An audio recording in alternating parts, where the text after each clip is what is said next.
Hi everyone, welcome back to Sew Like Dotty. I'm Alison and let's get into this week's mix. So I've got two completed mix to show you today. Shall we just dive straight in? So the first one is one that I started a little while ago. My aim was to get it made in June, which seems like such a long time ago now. I was making it as part of the Sew Fruity and Sew Recreate the Look challenge. And as you can guess, because it's August, that didn't happen. But I wanted to get on with it. So I had, at one of my social sewing sessions, I had got the outside done and then I realised I didn't have the straps on. No. So the pattern is this one here, which is the McCall's 5822. Sorry if you're getting a bit of reflection there, I'll just pop that up in front of the camera. So it comes in 3 sizes. You can see it's got a pocket on the front and then the straps come right up. So I did make a couple of changes to it and I was laughing today because I couldn't even find the instructions at home today, and then eventually moved everything and of course found them. But as per usual, I just kind of winged it a bit. Now I have made lots of tote bags. I've made this sort of shape before, but I've not made anything that has sort of the panelled side. And I think the pattern is meant to have a zip, but because the curve comes up, I've made the large size. It ends up, I would say, where the opening part is maybe about 12 inches. And I just thought by the time I fit a zip into there, it's not going to have a lot of room to get stuff in because I've made things similar to this before. It has got the bosal on the sides and on the front, back and the sides. So working with it, I have found it quite hard work. I mean, kudos to Adam from Adam Sews. He makes bags all the time, so I'm sure he flies through them. But I've made lots of tote bags, but I have used bosal before, but only maybe once or twice. So I've just found it not hard going to work with, but obviously it's a bit chunkier, isn't it? But my machines have handled it absolutely no bother at all. So the fabric is a Liberty fabric. I'll drop a link into it. Sorry, I've been distracted because I've just found a thread and I'm going to cut it off because I don't want to show it to you with a thread on. So all fabrics used are Liberty fabrics. So I can't remember the name of this one, but I'll drop it in the description box and a link to the shop that I bought it from. So I deliberately picked this one because I was doing Sew Recreate the Look and I was trying to recreate a Kirk Geiger bag. So I will drop a picture in of that. So it's got fruits and flowers and berries and things. It's very summery. This is why I decided to sort of move this forward and actually get it done this month. We've got a pocket here and I've put a magnetic clasp onto there. I did manage to use a little bit of the selvage, so you can see I've kind of made my own Liberty label. I'm just going to turn this light off. I think that's better. I feel like it's just reflecting too much on what we're doing today. So I think I've got the balance of light better there. So hopefully you can see that I've made sort of a Liberty label there. I have put loops on to put a shoulder strap on. Now I have got a blue shoulder strap, but it's a different blue to this. I've got a creamy, like a neutral coloured one, which I think looks quite nice. I've got pink, but I'm not sure whether pink's the right pink for it. I think I'm going to go with probably the nude for now, but I have got enough fabric left. If I wanted to make any of these in a strap, I could do that. So I'm not sure yet which I'm going to do. Rather than a zip, I've just done a little tie on the top there just to sort of be able to pull it in together. It's lined in this Liberty fabric, which I got quite a long time ago, maybe about 2 years ago in the Liberty sale. It's this floral and it was previously a dress, so it's a quilting cotton as well. And then the outer straps here are the Wiltshire berries. I can't remember what they call it when it's kind of a quilting one, but it's got a slightly different name. Any links I can find to the fabrics, I'll drop them in the description box. But the only one I actually bought to make it was this outer one here. I think I got a metre and I've probably got enough left that I could do another little bag with it as well. Things that I've done that are different with it. So obviously I didn't put the zip in. I decided against that and I wanted it to stand upright, which it does. You can probably see it. Oh, I just said that and it fell over. That's sort of typical, isn't it? But it will just sort of stand. There we go. And I was conscious that it's probably going to stand on the floor. So for the first time, I've put those little sort of chrome feet in the bottom of it. So I'm really pleased with how they've worked out. I've not used them before. I just got a pack off Amazon. So you just put a hole through, and it's got a little screw that screws into the foot, and then it's got like a flat head to put a screwdriver into to tighten them up. So overall, I'm really, really pleased with it. Carl's just popped in and said, oh, that looks really, really nice. And I do think, I know it's August, but we've got winter holidays and things planned. I do think it's a bag that I would take on a nice summer day out, or possibly a bag that I would use for holiday as well. And although it's Liberty, it hasn't cost me a fortune. I think I maybe paid, I'm going to say about £16 for the metre of Liberty fabric. I think that's about right. And the others were bits that I already had.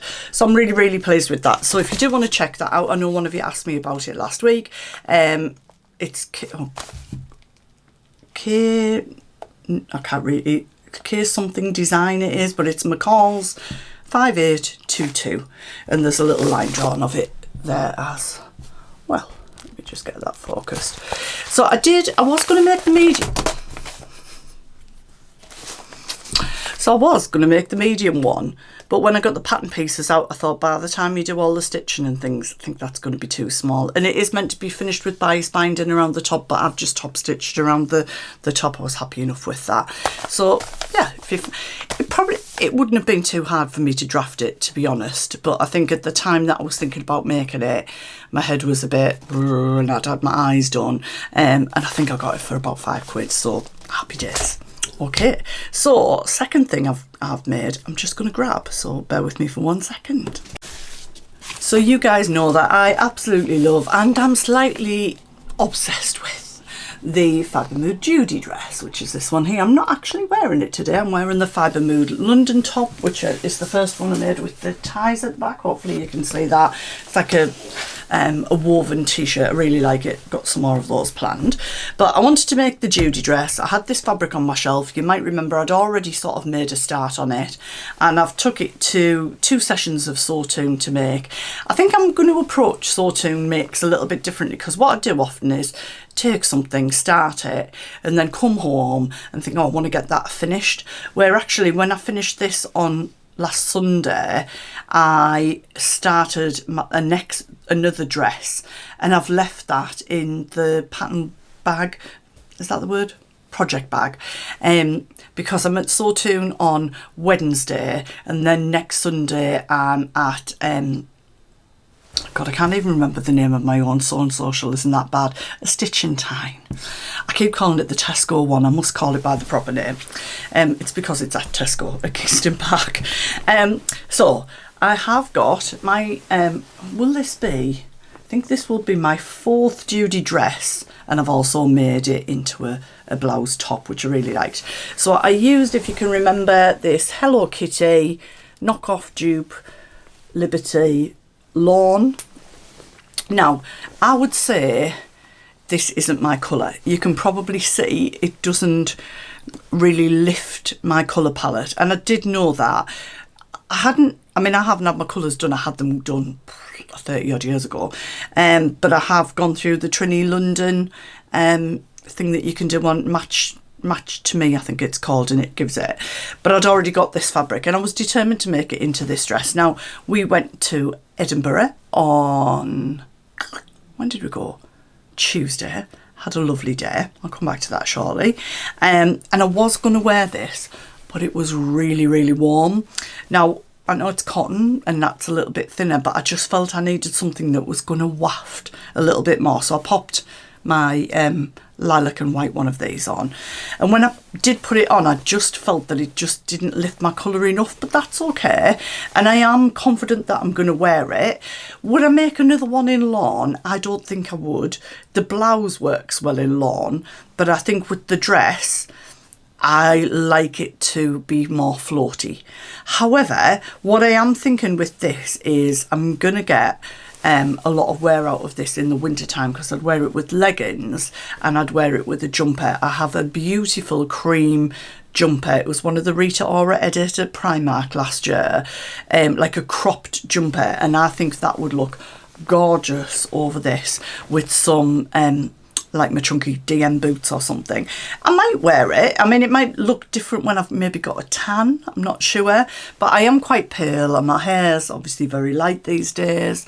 But I will drop some pictures of it with me on. The only thing I did that I had to change was, for some reason, I'd already put the label in it and I'd put it in the front rather than the back, and I couldn't quite work out why. The sleeves, obviously, with them being cotton lawn, it gives it more poofiness, which is lovely. I do really like it, and I do think I'll wear it, but I'll wear these all the time. I wear them around the house. I wear them, you know, if I'm just popping to the shops and things. So I definitely will wear it. So overall, the two makes, happy with them both. What do you think? They actually would go together. I mean, it's warm today, it's 18 degrees, but it's not sunny. But if it was a sunny day, I could see me sort of floating around with this on, really, and that on. And maybe I just have to ignore the fact that it's not one of my colours anymore. I'm going to try and hook that up there.